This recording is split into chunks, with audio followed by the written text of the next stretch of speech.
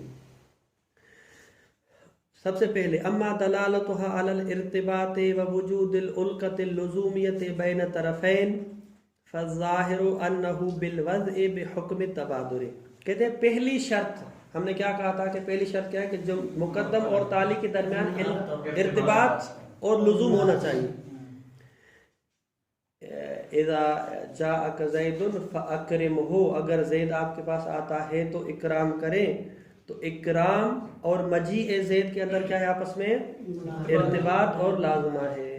تو یہ جو ارتباط اور لازمہ ہے یہ آپ کو کہاں سے سمجھ میں آ رہا ہے؟ مصنف کہتے ہیں کہ یہ وضع سے سمجھ رہا ہے۔ جملے شرطیہ کی جو وضع ہے وہ اس طرح ہے کہ حتماً مقدم اور تالی آپس میں لازم اور ملزوم ہوں۔ یہ آپ نے دعویٰ کر دیا کیا کہ جملے شرطیہ پہلے والے مورد پر دلالت کر رہا ہے بالوضع۔ دلیل کیا ہے؟ مصنف کہتے ہیں تبادل۔ مصنف کیا کہتے ہیں؟ دلیل ہمارے پاس تبادل ہے۔ کیسے تبادل؟ کہ بھئی جب جملے شرطیہ کو آپ پیش کرتے ہیں، جملے شرطیہ کا مطلب ہی یہ ہے کہ یہ مقدم اور تالی آپس میں لازم ملزوم ہے، اگر اتفاقیہ ہوتا تو ایسی بات نہ ہوتی۔ واضح ہے؟ اما دلالتها، یعنی جملے شرطیہ، علی الارتباط ووجود العلقة اللزومیہ، علقہ لزومیہ یعنی تعلق لازمی، بین طرفین یعنی مقدم اور تالی کے درمیان، فظاہر انہ بالوضع، یہ جو ہے وہ بالوضع ہے بحکم تبادل۔ سوال یہ ہے کہ ولیکن لا بوضع خصوص ادوات شرط حتی ینکر وضعها لذالک۔ سوال یہ ہے کہ وضع سے آپ کی مراد کیا ہے؟ وضع تو ہے لیکن وضع سے آپ کی مراد کیا ہے؟ یعنی جملے شرطیہ کو وضع ہی اس وجہ سے کیا گیا ہے تاکہ اس ارتباط اور لزوم پر دعوت کریں۔ تو اس وضع سے آپ کی مراد کیا ہے؟ آیا ان شرطیہ یا مثلا اذا شرطیہ جو ادوات شرط ہے اس کے بعد جو فاء جزا آتی ہے، وضع سے مراد آپ کی یہ مراد ہے، یا ہیئت جملے شرطیہ پورے کا پورا وہ آپ کی مراد ہے. مصنف کہتے ہیں کہ ہماری مراد ادوات شرط نہیں ہے بلکہ ہیئت مراد ہے. ہیئت جملے شرطیہ مراد ہے, وہ اس پر دال ہے. کیوں پہلے والی کیوں مراد نہیں ہے؟ کہتے ہیں ہو سکتا ہے کوئی آ کے کہے کہ ادوات شرط, پھر ادوات شرط کے ہم جب دیکھیں کہ معنی موضوع ہے ہمیں اس میں, تو ایسی کوئی بات نہیں ہے. ٹھیک ہے, اس وجہ سے کہتے ہیں ہیئت سے ایسا پتہ چلتا ہے. ولیکن لا بوضع خصوص ادوات شرط, لیکن وضع سے ہماری مراد ادوات شرط نہیں ہے. حتی ینکر وضعها, حتیٰ کہ انکار کیا جائے وضعها, کس طرح ضمیر جائے گی؟ ادوات کو وضع کیا گیا ہو. لذالک, اس کس کے لیے؟ احسنتم, اس ارتباط کے لیے. یعنی آپ کوئی آ کے دعویٰ کرے ان ادوات کو ارتباط کے لیے وضع کیا گیا ہے, ہم نے جب جا کے دیکھا ڈھونڈا ان کو تو نہیں ملا, تو وہ کہتے ہیں یہ تو اس کے لیے کہتے ہیں ہماری یہ مراد نہیں ہے. بل بوضع الہیئۃ ترکیبیۃ, بلکہ وضع سے مراد ہیئت ترکیبیہ للجملۃ شرطیۃ بمجموعها, مجموعها یعنی مقدم, تالی, ادوات شرط, جزائے شرط ملا کے سب اس کی جو ہیئت ہے اس سے ہمیں یہ پتہ چلتا ہے. اصول اول کے بالکل شروع میں چلے جائیں. وضع المرکبات کی جب ہم نے بحث کی تھی تو وہاں پر ہم نے سوال کیا تھا کہ جو مفردات ہیں اس کو تو واضح نے وضع کیا ہے, مفردات کو تو واضح نے وضع کیا ہے نا. مثلا ایک بات ہے کہ یہ جو مفردات ہے اس کو کس نے وضع کیا ہے؟ گلاس کے لیے کس نے لفظ وضع کیا, مثلا ٹیبل کے لیے کس نے لفظ وضع کیا؟ تو ہم نے کہا تھا وہاں پہ ایک واضح موجود ہے, اس نے وضع کیا ہے. ان جملوں کو کس نے وضع کیا؟ آیا وہاں پر بھی کوئی ایسا شخص ہے جو بیٹھ کے جملے بنا رہا تھا, وضع کر رہا تھا, یہ جملہ اس کے لیے, جملہ اس کے لیے, یا نہیں؟ جملوں کو وضع کرنے کی اصلاً ضرورت نہیں ہے. ٹھیک ہے, تو وہاں پر ہم نے کیا کہا تھا وضع مرکبات میں؟ ہم نے وہاں پر یہ کہا تھا کہ مرکبات کو الگ سے وضع کرنے کی, حیات کو الگ سے وضع کرنے کی ضرورت نہیں ہے. اب یہاں پر اس وجہ سے اشکال نہیں آتا ہے کہ اگر آپ ادوات کی وضع کی بات کریں گے تو اشکال کریں گے, لیکن حیات کی وضع چونکہ الگ سے نہیں ہے, وہ بالطبع ہے, تو لہذا یہ اشکال وہاں پہ نہیں آئے گا. بل بوضع الہیئۃ ترکیبیۃ لجملۃ شرطیۃ بمجموعها وعلیہ, علیہ یعنی علیہ, اگر یہ جملہ شرطیہ بوضعها دلالت کر رہا ہے ارتباط پر. ٹھیک, اگر ہم مان لیتے ہیں کہ جملہ شرطیہ جو ہے وہ دال ہے کس پر؟ اس ارتباط اور لزوم پر. ٹھیک, یہ جو دلالت ہے بالوضع ہے یا بالاطلاق ہے؟ بالوضع ہو گئی, منتہا بالوضع, نہ کہ ادوات کی برکت سے بلکہ حیت کی برکت سے. لیکن ثابت تو ہوا نا, کیا ثابت ہوا؟ کہ بالوضع ہے. دوبارہ میرے ساتھ آ جائے, میرے ساتھ ہے. ہم نے یہ ثابت کیا کہ جملہ شرطیہ دلالت کر رہا ہے کس پر؟ ارتباط اور علقہ لزومیہ پر, اور یہ دلالت کرنا بالوضع ہے. یہ اس کا موضوع یہی ہے کہ لزوم پر دلالت کرے. اب اگر کسی جملہ شرطیہ کو ایسے مقدم اور ایسے تالی کے درمیان استعمال کیا جا رہا ہے جن کے درمیان جو علقہ ہے یہ لزومی نہیں ہے, اتفاقی ہے, تو یہ استعمال حقیقی ہوگا مجازی ہوگا؟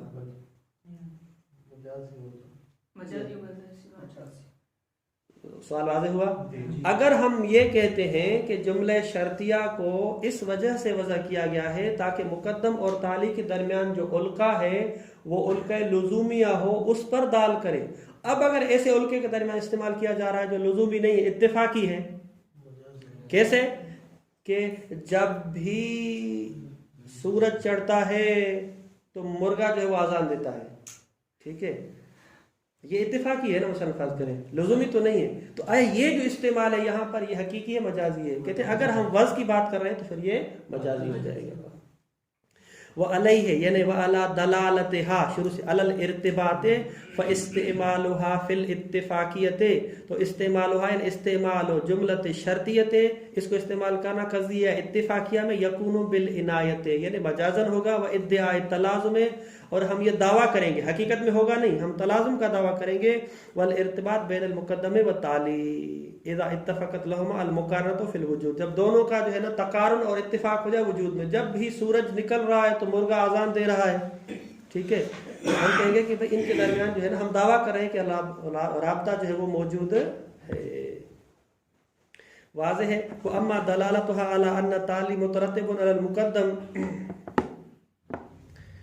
اس کو کل کے لیے رکھتے ہیں. صلی اللہ علی محمد وعلیہ الطاہرین. عنایت یہ کریں، بالعنایہ مہربانی.